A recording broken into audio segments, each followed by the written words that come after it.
Hi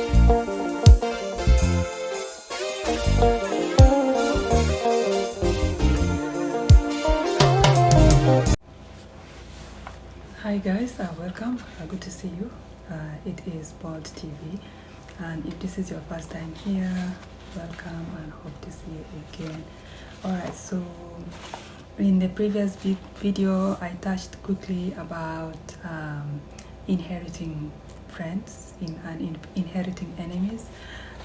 So that is a project I'm working on, but the focus of that project is going to be mainly inheriting enemies. And what I'm working on is just for something for us to think about. It's not what I'm talking, you'll find it in the previous video. Is the idea that are you so loyal that you can actually inherit enemies? Or are you a great friend that you can actually inherit other friends or your friends' friends, right? But the focus is going to be basically inheriting enemies. Are you the type of a person that inherit enemies, or you let enemies be and let them deal with it, or you just do your own thing? And the reason I'm saying that is this is something, it's still in work in progress, but it's very common to find that most people, whether young or old, find themselves in this situation of inheriting enemies. Just because you've been friends with someone for a very long time and then something happened between them and someone else, and you are also friends with that person, it's as if you are expected, right? It's as if based on your loyalty, you are expected to inherit that enemy or enemies. But at times it's just common sense, and at times you're like, okay, since so and so is not talking to this person, I'm not going to talk to that person also.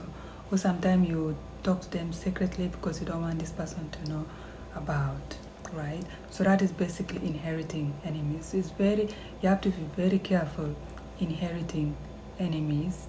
At times when you find that people are not in good terms, you need to actually take a stand and let them know where you stand, right? That way you don't find yourself in a situation where you are expected to inherit an enemy. Anyways, there's gonna be more videos about inheriting an enemy, and we'll get back to that just for you to be part of what is coming. I hope you subscribe, that'd be amazing. Alright, so that aside, in this video I'm just gonna talk briefly again about this same book, and it's the title of the book is Are You a Loyal Friend? Be true to yourself. Are you a loyal friend? And I made a lot of videos about this book and the issue at hand in regards to loyalty. What is the extent of loyalty, and what does loyalty mean to you? Because the way loyalty might mean to you, it actually means something completely different to someone else. And we always make mistake. A lot of us make mistake of making assumption, assuming that someone is loyal to you because you guys have been friends for years. But remember, that is not the case. In most cases, you might be a side friend, just like the way they have side chicks. You might end up being just a side friend. You might not be the main friend, right? And because of that, the loyalty to you is not that pronounced. And when someone betrayed you, you are like, oh my God, my best friend betrayed me. But what you didn't realize is you thought the person is your best friend, but in reality they are not, because you are just a side friend. And at times people also get betrayed saying that, oh, I told so and so a secret and I've had it somewhere, and that is not a secret, they lied. And that is because you are not really the main friend. You told them the secret assuming that they are your best friend, but they actually told that secret to their best friend, and that best friend also told another best friend, and in reality the secret is no longer a secret because the person wasn't loyal to you. They were not loyal to you because you are not the main friend, you are just a side friend. So if you look at my other videos, I gave you guys so many different tips on finding out of whether you are a side friend or if you are actually the best friend, right? Anyways, so getting back to this book, that is in page 114. I think the question here is self-love is still a thing? That's the question, like if it is go towards the end of the page. So it's very important. Is self-love is still a thing? In my opinion, and based on what I wrote in this book, I believe self-love is still a thing and should still be a thing. What do I mean by that? Take time to love yourself. Don't wait for someone to come and love you. Some people think that to be loved is to be in relationship so that someone is there to love you. No, self-love is actually just love yourself. Take yourself for a date. Look good. Do your hair. I don't know. Go for a walk. Go to a gym. Write on a diary. Just write. Paint. Do something that you think makes you happy.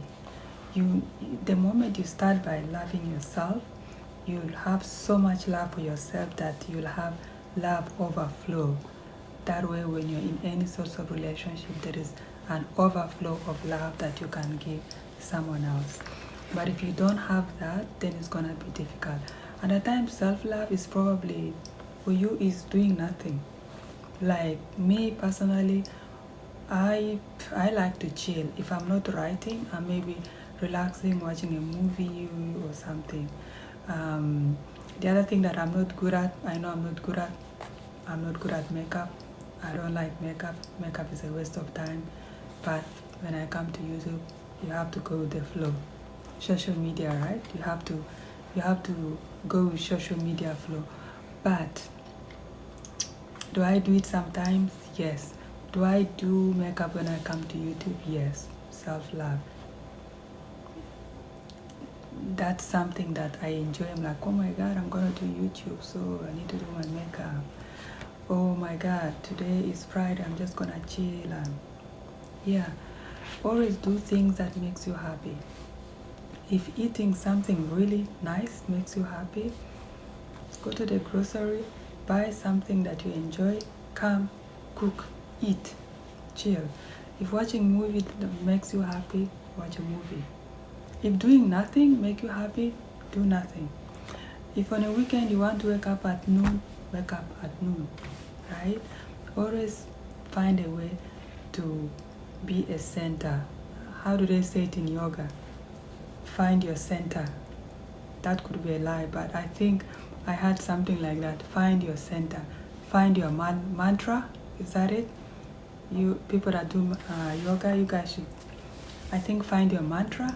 Yeah, I think that's the word. Yeah. So find something that make you happy. If you decide today you don't want to talk to anybody, you don't want to talk to anybody. Turn your phone off. That makes you happy. Just find something to make you happy. Find something that you enjoy doing.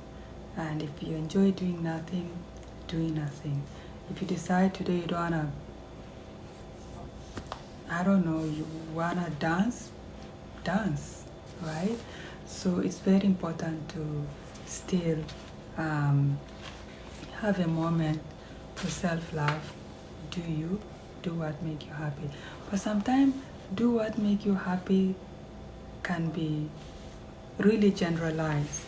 Do what makes you happy with a limit, right?